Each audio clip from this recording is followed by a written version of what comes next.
The glow appeared on the horizon so gradually that several minutes passed before anyone in the car noticed it.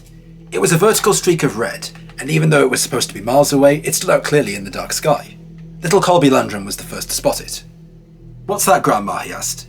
He was standing behind the front seat in the 1980 Oldsmobile Curtis, behind Betty Cash, 52, who was driving, and his grandmother Vicky Landrum, 57. Colby, a 7-year-old with vivid blue eyes and hair so blonde it was nearly white, nodded toward the streak in the sky as he spoke. But neither woman noticed his gesture. He had arms crossed on top of the front seat and was quietly listening to the conversation between them. Both had heard Colby, but they thought he was asking them about some story one of them said, because they'd been telling him what life was like before he was born. He continued to listen, but his curiosity about the thing in the sky was growing. It was growing bigger. It was shortly before 9 p.m, on December 29th of 1980, a Monday, and they were 8 or 9 miles east of New Caney, Texas, driving south on State Fan Road 1485, en route to their hometown of Dayton, about 15 miles away. Dayton is a small town, and one of many that support the area's ranching and oil workers. It's a half-hour's drive northeast of Houston. They'd gone out earlier in the evening to find a bingo game, driving 23 miles north to Cleveland, where the VFW club nearly always has a game on Monday night. But the club was dark, so they drove back south to the town of New Caney, where the American Legion Hall also holds games. Again, they were disappointed. The Legion Hall was closed. They gave up on trying to find a game and drove south to a truck stop on the east side of New Caney for something to eat. They were there nearly half an hour and left about 8:45 p.m, heading east toward Dayton on State Farm Road FM 1485. The highway was dark and deserted. Winters in southeastern Texas are genuinely mild, with the temperature dipping as low as the mid-20s only 3 or 4 times a year. On this night, rain and drizzle that had been falling during the day had stopped, and the air was a chilly 40 degrees. Inside the car, however, it was warm and comfortable. They had the heater on, and the radio tuned to the country western sounds of Radio KIKK. They had the heater on, and the radio turned on. The radio was playing softly, and was virtually ignored as the women talked. They were driving through a section of East Texas known as the Piney Woods, which remain green and fresh while the dense undergrowth of woods and trees turn a crisp brown in the winter. The highway was hemmed in by walls of tall pine trees, with only a small clearing here and there for a solitary house or trailer home. During the daytime, the road is heavily traversed by logging trucks, but on this night, Betty's car seemed to be the only vehicle on the highway. The red glow on the horizon really was getting bigger now, and Colby becoming more curious. Betty was saying something to Vicky, with her head half turned toward her, when Colby reached over and turned Betty's face to the left. "Aunt Betty, what's that?" he asked. "What, honey?" Betty replied, glancing at him. By now, Colby had gently pushed his grandmother's face so she was looking at the sky ahead. "See, Grandma? What's that?" Both women had seen the light, but they hadn't paid any attention to it. Now they stopped talking and studied it. "Boy, that's strange," Betty had said. To Vicky, it looked like a long streak of fire. "Well, I know it isn't a plane or a star," she said, "but I can't figure it out. Maybe 2 planes collided," Betty suggested, but as soon as she spoke, she knew she had to be wrong. Then she thought perhaps a new shopping centre had opened, and that a searchlight was being used to draw a crowd. But whatever was in the sky didn't move around the way a searchlight does. "I don't know what it is, Vicky, but it's causing the sky to light up," Betty doubted. "Honey, I don't know what it is, but don't worry about it. It's nothing to worry about," Vicky had insisted to Colby. Betty, however, had been driving about 50 or 40 an hour, but she began to drive more slowly now, because whatever it was definitely closer. Whether it was coming toward them or standing still as they approached, they couldn't tell, but it was definitely getting closer. They drove another 2 or 3 miles, losing sight of it when the road curved and the trees got in the way, but it was definitely getting brighter and bigger all the time. "Maybe it will just go on," Betty speculated, becoming more and more apprehensive. "Maybe we won't see anything else." This seemed to be more to reassure her than out of reality, because it kept growing and growing. In the matter of just several minutes, it had grown from a small red streak on the horizon to a fiery-looking thing the size of a car, and they began to become quite frightened, especially Colby. Then, with no warning at all, the sky seemed to split open, and the object streaked down directly in front of them, settling between the trees just ahead of them and above the highway. It was enormous. "Oh my God," Betty shrieked. "What is that thing?" Vicky was shaken and frightened, and Colby was terrified. The object was only a few hundred feet in front of them, and they were rapidly getting closer to it. It towered above the trees, with the bottom coming more than halfway down into them. Although it was still well above the highway, strips of flames blasted down from the bottom, virtually blocking the way, and a roaring sound bombarded their ears. It gave off a dazzling brilliance, and immediately they began to feel a prickling, searing heat. "Oh Lord Jesus," Vicky cried. Colby screamed and clawed his way over into the front seat to get into the protective arms of his grandmother, burying his face in her lap and crying. Betty's first impulse was to step on the gas and drive right under it, but Vicky, seeing her preparing to do this, pleaded, "My God, Betty, stop. You're going to run into it, and it's going to burn us all up." Betty dutifully slammed on the brakes, bringing the car to a halt in the middle of the highway, less than 50 feet from the object. Vicky had to brace herself against the dashboard to keep her and Colby from being thrown forward and through the windshield. "If we'd gone on, I know we would have been burned up," Vicky shouted belatedly over Colby's yelling and wailing. Betty looked behind her, trying to find some way to escape, but the highway was narrow, and she was terrified of getting stuck in the muddy ditches if she tried to turn around. "Vicky, I can't even see the sides of the road," she yelled. "I can't turn around, and I don't dare back up." She had never been so frightened in her life. She didn't know what to do. "Oh, Vicky, what's going to happen to us?" she wailed. "I don't know," Vicky cried in despair. "It's like the whole wood is on fire." Colby was hysterical, and Vicky, trying to soothe him, kept saying, "Colby, baby, it's going to be all right. It's going to be all right."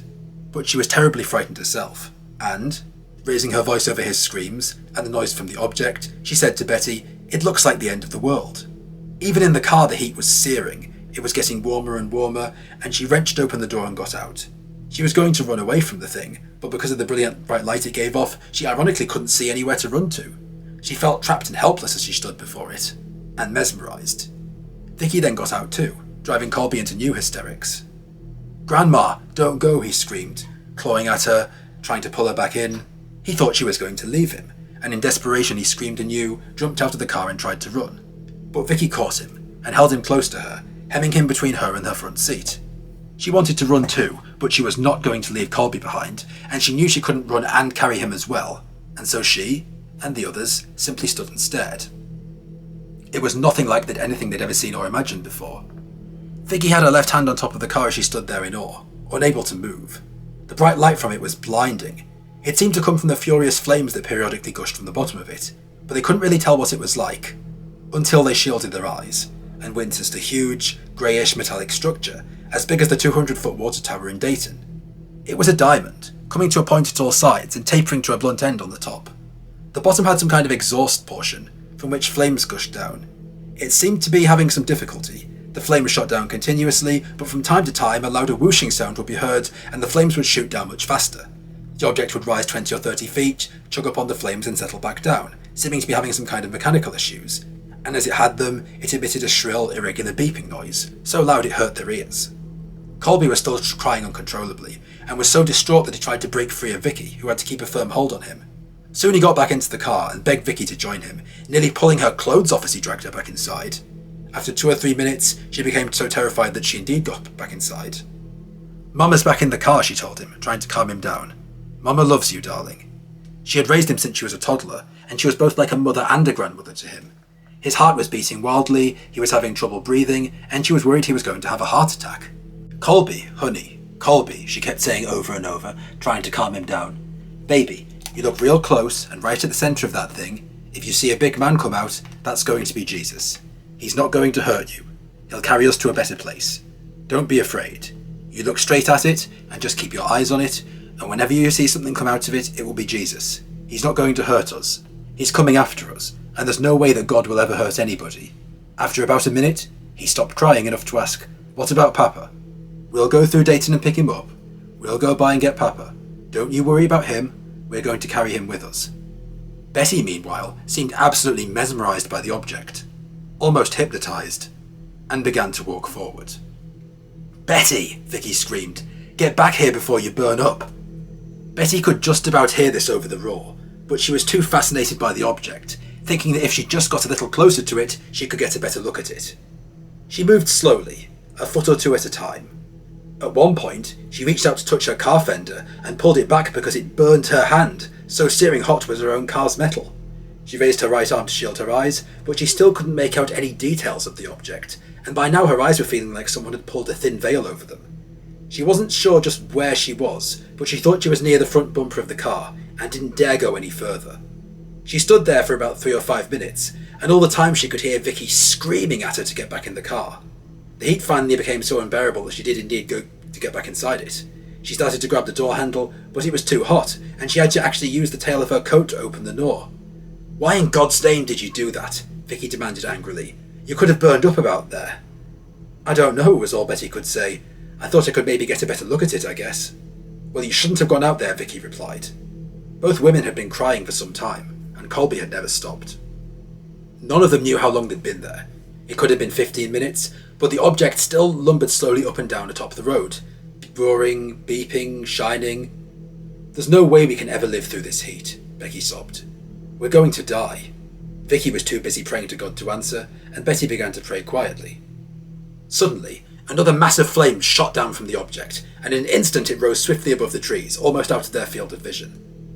They were surprised by the speed it had suddenly picked up, and very relieved to see it go, but they still didn't feel safe.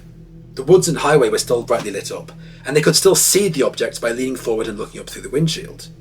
It had risen to a height of perhaps 600 or 800 feet, then suddenly stopped moving up, and the flames died out completely. Then it suddenly rolled over onto its side, and began to move slowly south, in the direction of Galveston Bay, as if medical problems were suddenly righted and it was once more able to fly properly again. And then came the sound of the choppers. "Vicky," Betty blurted out, "there's helicopters chasing that thing." And so there were.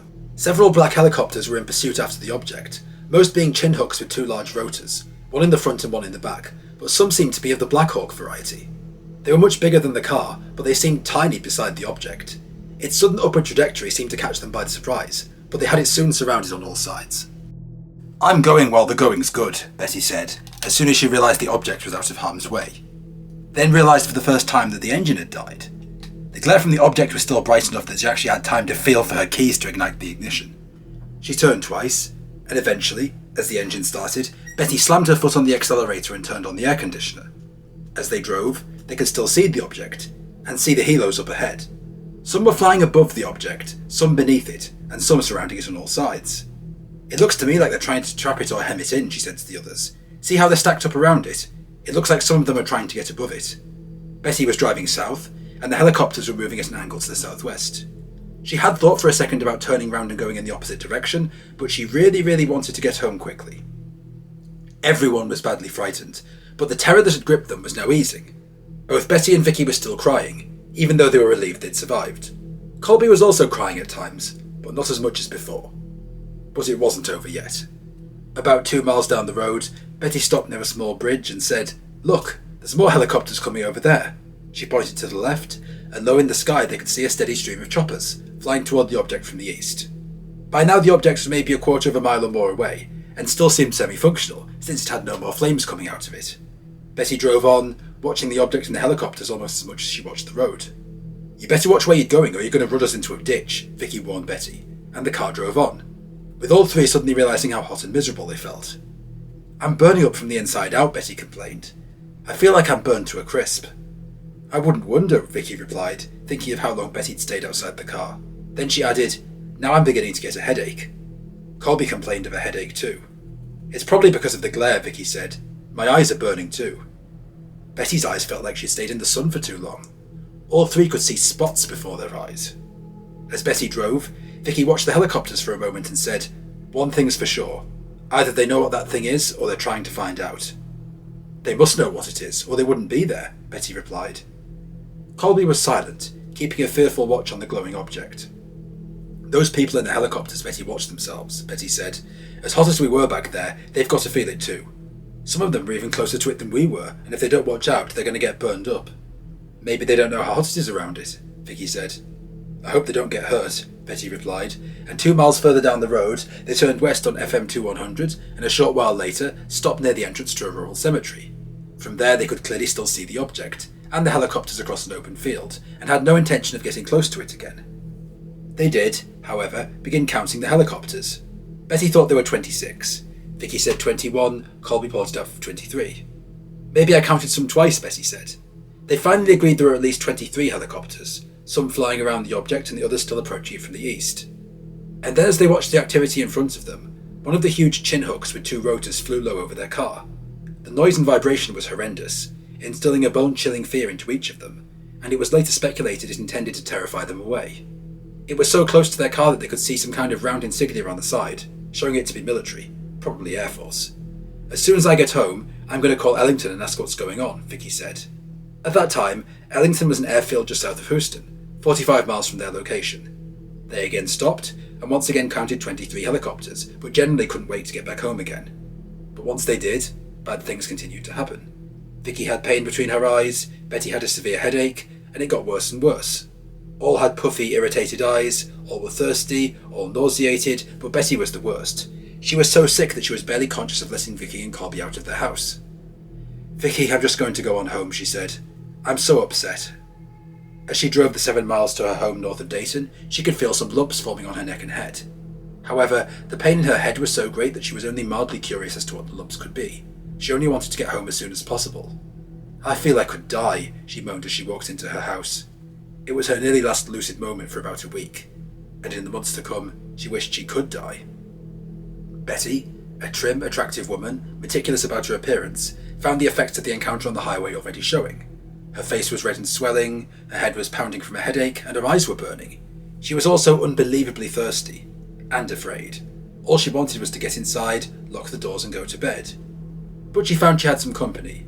Wilma Emmett, 42, a friend who worked for her as a waitress in the small cafe that Betty operated, was there with her son, Darren, 15, and a niece, Leslie, 10.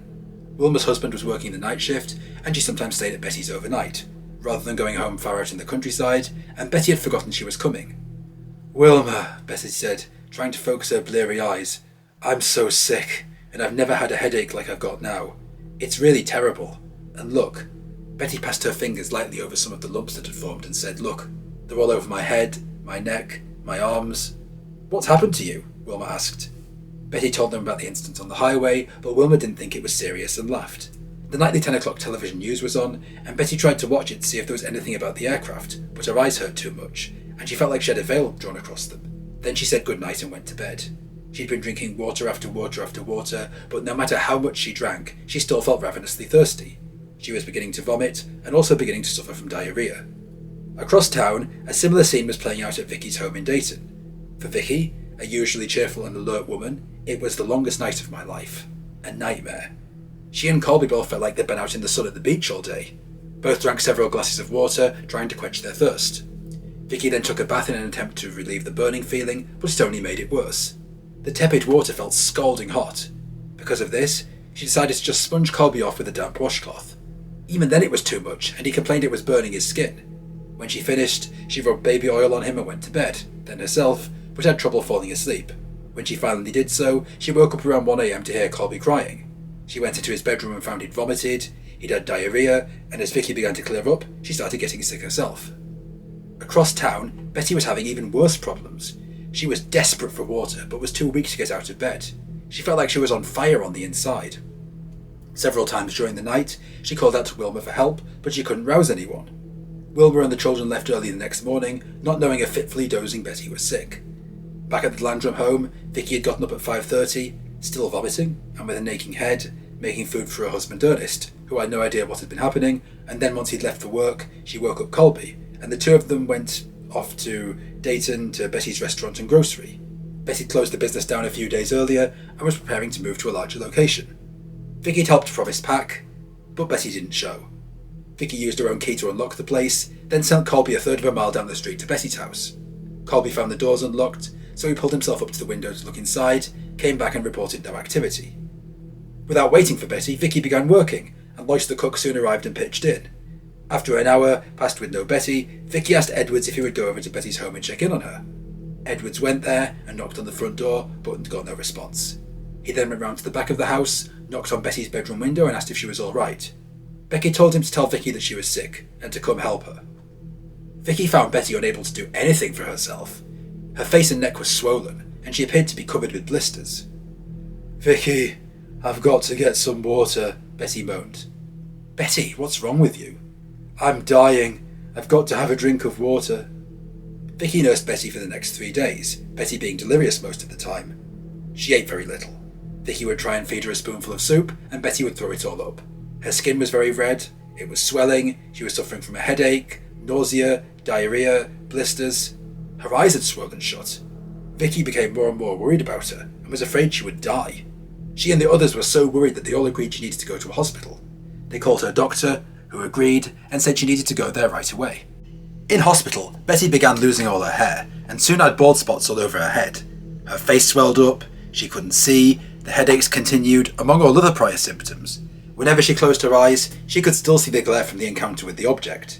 2 days after she was admitted, she was visited by her daughter Mickey Foster, 31, from Dallas.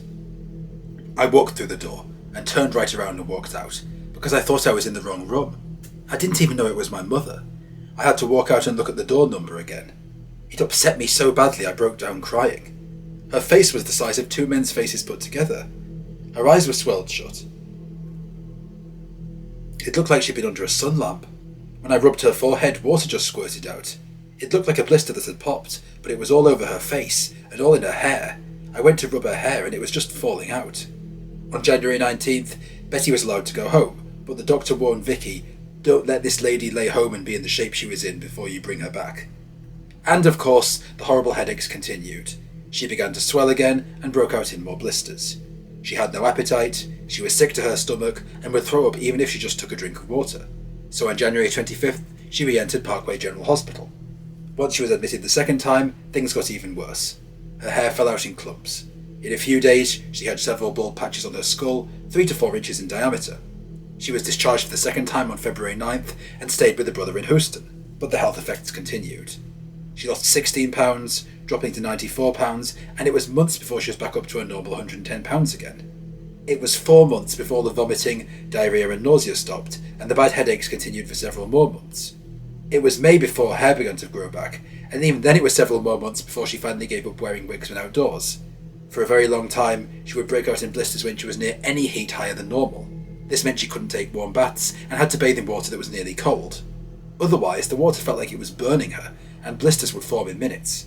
She complained of chest pains, she was in and out of hospital, and on Thanksgiving 1981, she was actually admitted for them.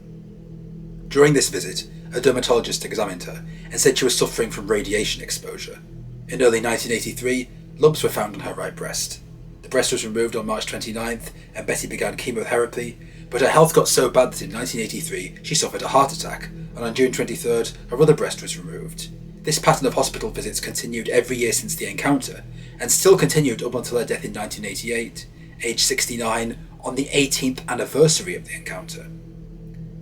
Vicky Landrum, while not as serious, had problems of her own. She was always a tough person, having grown up working the cotton fields near Laurel, Missouri, and grew up faster than the average American woman. She married her beloved husband when she was 16, quit school after finishing 8th grade to start a family, and even after dying in 2007, left behind 5 children, all with children of their own. Even after getting married, she worked for many years as a waitress in Dayton, while her husband worked at petrol farms in the Houston area. She was a tough old bird, but nothing prepared her for this. "It was like one big nightmare that wouldn't end," she would recall.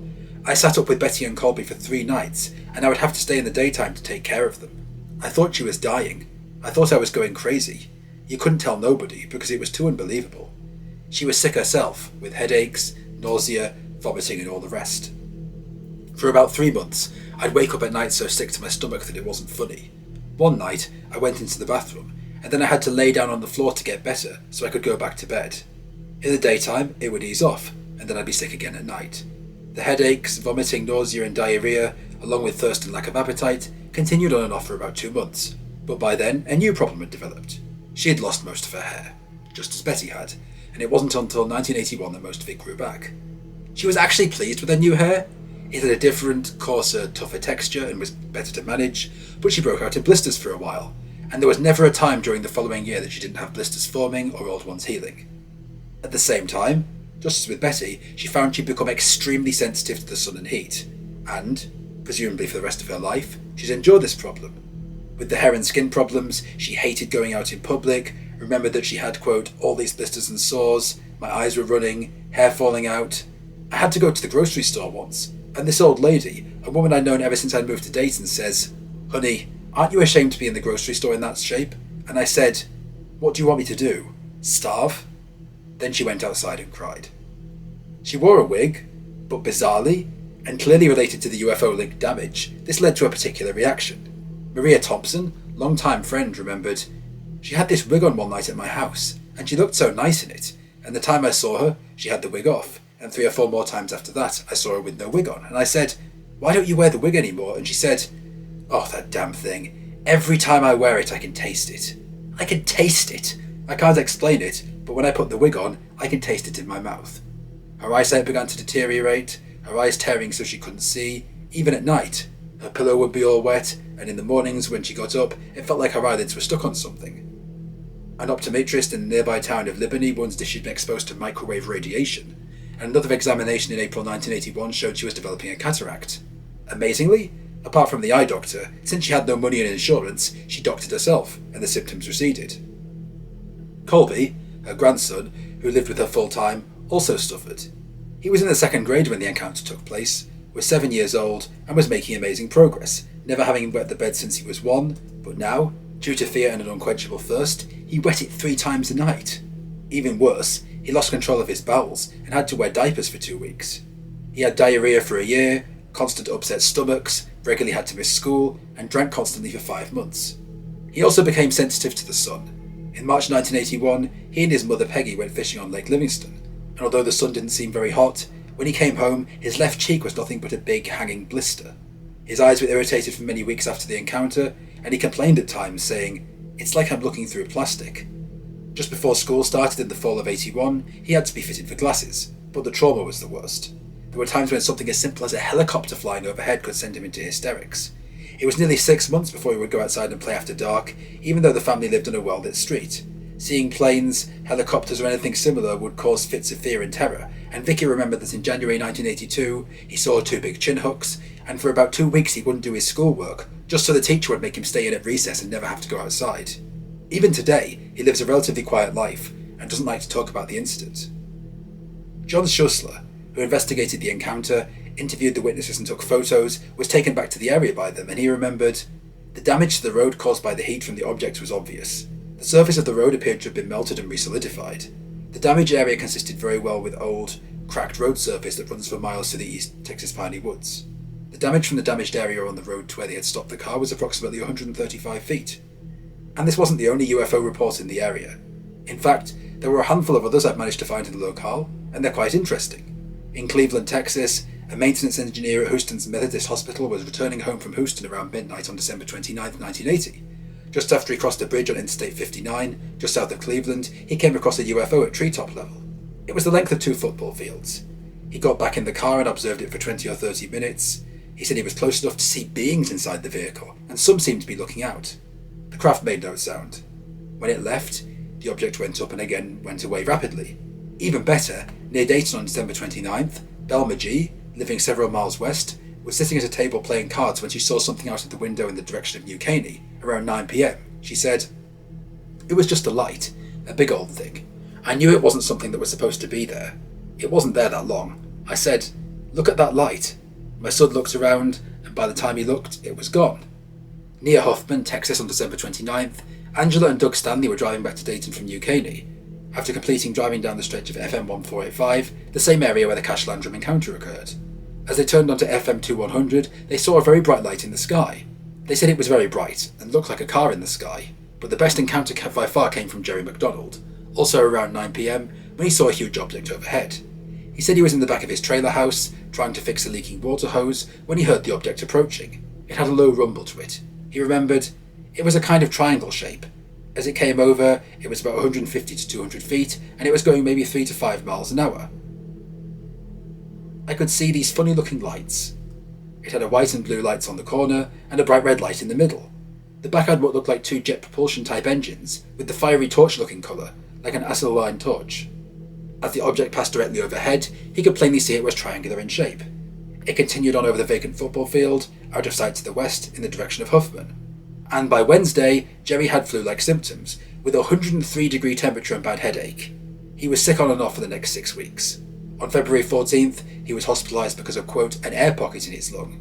Investigator Dave Kissinger was so concerned after his meeting with Donald on March 23rd that he thought the state of Texas Health Department should be notified of the potential hazard. In the year after the encounter, the Landrum and Cash families suffered not only from the effects, but from their own government. These were very much the trust in America kind of people, but the treatment from their own government left them bitter and disillusioned. Letters were sent to the Department of the Air Force, the Army, the Marines, the Texas Air National Guard, US Senators and US Representatives, by Schussler and his team, and Cash and Landrums, and they tried to make phone calls and reach people, and no response was received. So they were followed up by telephone calls to everyone that received a letter, and to all military bases within 300 miles of Houston, and all that seemed to result was bureaucracy and inertia. Even though the group had clearly gone through radiation poisoning, even though documented evidence proved the melted road, despite multiple witnesses, nothing seemed to be done. Until the helicopter pilot showed up. April 30th, 1981 was a busy day in the small town of Dayton, Texas. The Future Farmers of America were holding a livestock show, and the whole town was buzzing with activity. One of the special events was the static display of a CH-47 helicopter, a chin hug, on the big vacant lot, where the Savings and Loan Company was built soon after the event, and when the helicopter flew over in preparation for landing, who should see it but Vicky, and call her friend Martha Thompson. "Martha, for God's sake, get over here. One of those helicopters that was with that thing is flying over the house right now, and I'm going to follow it." While she was waiting in line to see it, she called Schussler and asked what she should do, and he immediately advised to ask questions and get the pilot's name. Martha picked up Vicky and Colby, and off they went. They were frightened and excited all at once, but the pilot talked very freely.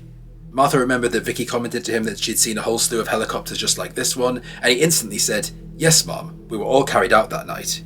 He even signed an autograph, writing down his name and address and everything, mentioning his platoon and others being called out, and then clammed up when she mentioned the thing had hurt them. But he did mention they were called out by the sheriff around 9 p.m, his platoon and a bunch of others. He wore a US Army uniform, his helo was marked with US Army stripes, and the autograph read, "Willie R. Culbertson, CH-47 pilot." Schussler then spoke directly with Officer Culbertson, relayed the information to the US Army Inspector General's office, and discussed it with his commanding officer, Major Hare, asking for help with helping the victims. To Culbertson, he explained he worked for a contractor at the NASA Johnson Space Center. In addition, he represented a non-profit UFO investigative organization. He told him how he'd been alerted to the case by the NASA Public Affairs Office because of personal interest in UFOs, and that NASA wasn't involved in the business. He then laughed lightly in response, either knowingly or maybe mockingly. When told about the large number of helicopters involved in the incident, he said a mysterious, "uh-huh." And when told there was a UFO involved, he said yes. He then denied he was involved in the pursuit or quarrying himself, claiming that, quote, "I wasn't. And I'm familiar with that call because I talked to that lady, the lady who reported the same thing, but we were not involved with that at all." He was then asked, "Is that right?" And he answered strangely, "No."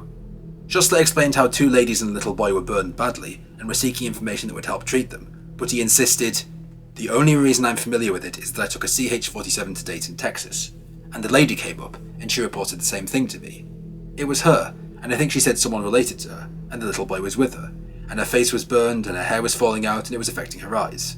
He then said he tried to find out himself about the aircraft she said was exactly like the one they'd seen there in Dayton, a CH-47, but he claimed the only people in the area who had CH-47s was the regular army at Fort Hood. He and Schussler then talked about a Fort Hood officer who said he'd seen a large number of helicopters up at that night, but denying they were in the Houston area. They also discussed the CH-47s located at Dallas, but he said that if anything was going on in the Lake Houston area, that his unit, not the Dallas unit, would be involved. On March 26, 1982, the investigator then spoke to Major Hare about Culbertson. The Major said he knew him well, he'd seen him just the day prior, and that he was a full-time maintenance officer and that wherever the guard unit flew, he flew with them, describing him as highly qualified and reliable, and flying the CH-47 that was on display in Houston. Hare then claimed that their unit couldn't, by law, respond to a sheriff's call. Only the Army Adjutant General, Willie Scott, could either authorise an unofficial or non-official response. However, Hare didn't comment on whether Scott had authorised any flights during this time in question. Lieutenant Colonel George Sarin then said he'd talked to Willie Culbertson, and Willie thought the Montgomery County Sheriff's Department called someone, but that he was, quote, "just talking and not flying that night." Sarin managed to turn up multiple reports of people claiming over 100 choppers were airborne that night, and in the right location, but no conclusive leads as to where they came from, since every government agency denied it. However, one of his handwritten reports, obtained via access to an information request, cryptically noted that 100 helicopters, Robert Gray Airfield, came in for effect. In spite of this, Sarin curiously claimed his report would list his investigation as, quote, "inconclusive." And indeed, he went on to say that all reserve units are under Air Force Command in Atlanta, but that didn't apply to National Guard units, which Willie Culbertson was in, as an assistant staff technician. Later, on May 11, Colonel Sarin said that Culbertson was also a chief warrant officer, which would not only, interestingly enough, authorise him to be on responses like this, but since he was National Guard, permit him to conduct domestic operations on US soil, which the Army was not allowed to do. He also said he'd contacted all bases and found that none flew near Hoffman, Texas on that date. Furthermore, interestingly enough, in a change of story, Fort Hood was now saying they flew only one helicopter that date, not 100 as previously reported, and that alleged solo helicopter flew only to Houston, on to Galveston, and back to Fort Hood, arriving before 8 PM. Sarin then said he'd exhausted all capacity available to him and could do nothing more. Schussler and his team then tried to visit the offices of the Montgomery County Sheriff's Department in Conroe, Texas, to investigate the claim that the sheriff had instigated the flight of helicopters that flew around the UFO that night, and when they ended up going there, they found that the story became even weirder. They were told there had been a, quote, administration change as of January 1st, 1981, and no one working in that office on December 29 was still employed there. In fact, they were told that none of the new employees knew of the old employees' names or where they lived. He then asked what kind of police agency lacked the skills to look in the files and find out what was there a few weeks earlier, but nobody did anything. They spoke with Chief Deputy B.J. Grounds, Lieutenant Lowra, and Pete Perkins. None of those interviewed said they would call the National Guard, simply because it wasn't part of procedure. Chief Grounds then suggested they contact Carl Mangogner, the Harris County Patrol Division officer in charge of helicopter flights at the time of the incident. They tried to contact Mangogner at the Harris County Sheriff's Department and were told he was no longer employed there. They said Mangogner was currently employed as Chief of Security for the Caneb Corporation in Houston. Thets then went to the Caneb offices, but were unable to contact him. The next day, Schussler tracked Mangogner down by contacting his father, also named Carl. Mangogner then suddenly said he had no memory of the events on December 29, 1980. However, he did suggest they call Captain DeFore of the Houston Police Department. DeFore also had, surprise surprise, no information about what had happened, but he did believe one Officer Walker who said he'd seen chinhooks, and he said they felt like they were part of a quick reaction force. He said they could have been from anywhere, and could have been refueled from any of the 5,000-gallon fuel bladders in the area, or from a flat-top ship in the Gulf of Mexico. It was frequently hinted that they might have been part of a clandestine airborne unit affiliated with the 160th Task Force based at Fort Campbell. Schussler would later receive information suggesting that the helicopters came from an amphibious ship operating out of the Gulf of Mexico, a ship he hasn't named.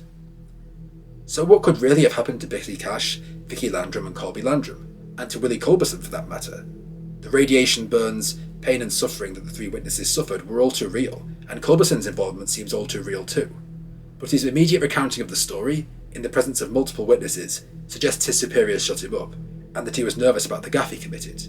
But what could the object have been? Here we have three scenarios. The first scenario is that this was an alien craft that was crash landing or experiencing faults of some kind. Given the high number of UFO sightings in the area, one of which involved beings, this does seem credible. Furthermore, this huge object wasn't only a smooth, shiny grey affair, like many alleged craft. The first scenario is that the object was an alien craft that was crash landing or experiencing faults of some kind. Given the high number of UFO sightings in the area, one of which involved beings, this does seem credible. Furthermore, this huge object wasn't only smooth, shiny and grey, like many alleged crashed alien craft, not only glowed, not only flew in ways inexplicable to craft we know, but emitted levels of radiation not seen in any terrestrial aircraft. Furthermore, if it was a military craft in trouble, why did the helicopters block it in from above? If it was an experimental craft, why block it in from above as well as from below, and on all sides? Surely it wouldn't be likely to shoot off into the heavens and escape. The officer mentioned before believed it was part of a rapid reaction force, and a force called the Blue Berets is said to exist, ready to respond immediately to any UFO crashes. Note that the Air Force's research group was called Project Blue Book, and so it wouldn't be beyond the government to have a force standing by, secretive or semi-secretive, and to be able to call on other choppers and vehicles as need be. The second scenario is that it was some kind of drone or foreign craft, but native to Earth. The US government was testing top-secret drone programs in the 70s and 80s, specifically around Kirtland Air Force Base and other sites, and DARPA once ran the Project Rain project, which tried to set up huge, long-range, self-powered drones and other kinds of technology, some of which were allegedly meant to work on nuclear energy. This could be possible on the surface, but a 200-foot wide drone with a huge rocket engine on the bottom? Some have suggested that yes, it was exotic, but maybe not American exotic. Maybe something fantastic made by the Soviets, but again, the utter secrecy, the supremely high levels of radiation and other factors seem to suggest something higher, to say nothing of the levels of technology. Additionally, if it were a Soviet spycraft in trouble, it would surely have been noticed long beforehand, as opposed to dallying around in the woods of Texas before finally being caught after days of such behaviour. And these were the Reagan years, so surely it would have been a massive PR victory to catch it. The third scenario, and the one that seems most credible, and seems like the middle ground between all these, is that it was an alien craft, but piloted by US government pilots. a crashed UFO that was being tested and flown in secret, possibly out of Dulce, Area 51 or another base. UFO researcher Leonard Stringfield was told by an anonymous source that it was, quote, an alien craft piloted by human test pilots. That could explain why a huge 200-foot craft that looked, for all intents and purposes, like it could fly perfectly well, and had done so before, given its huge undamaged state, was having trouble. It could explain how the military knew where it was going to be so well. It could explain why they were attempting to pursue it and cover the area before it landed, and it could also explain the huge chin hooks to carry it away discreetly. Ex-Air Force Officer of Special Operations Rick Doty has even claimed it was an alien craft with a human-fitted nuclear engine put into it, which wasn't working well at all. Although Doty is an inherently unreliable source and a former disinfo agent, every good bit of information has some real information thrown in, so this could well be the truth. It could also explain the beeping, the very terrestrial exhaust port not usually seen on UFOs, which have no clear propulsion system, the reason why a craft that should have for all intents and purposes been working and been lightning fast was chugging alone and failing. It isn't like we would know any of this from the government. If it's kept these things secret since 1947, it no doubt feels in too deep to say anything now. And hypothesis number 3 and hypothesis number 1 could explain why an entire police department was seemingly cleared out, the fear of the pilot, why nobody could trace the helos. Time and time again, as at Roswell, witnesses have been threatened or intimidated. The nurse who claims to have seen the alien bodies disappeared, her letters were returned stabbed deceased, so it seems very likely something like that happened here. Cash-Landrum actually sued the federal government for $20 million in damages, but since no evidence proved the government owned the UFO, the suit was dismissed in 1986. In any case, we may never know the full story, even if someone, somewhere does. But what do you guys think? Do you have any more thoughts, theories or opinions? Did you see this object or know anyone who is linked to it? Write them below. And like, subscribe and tell me any other stories and situations you want to hear from me. As always, thank you.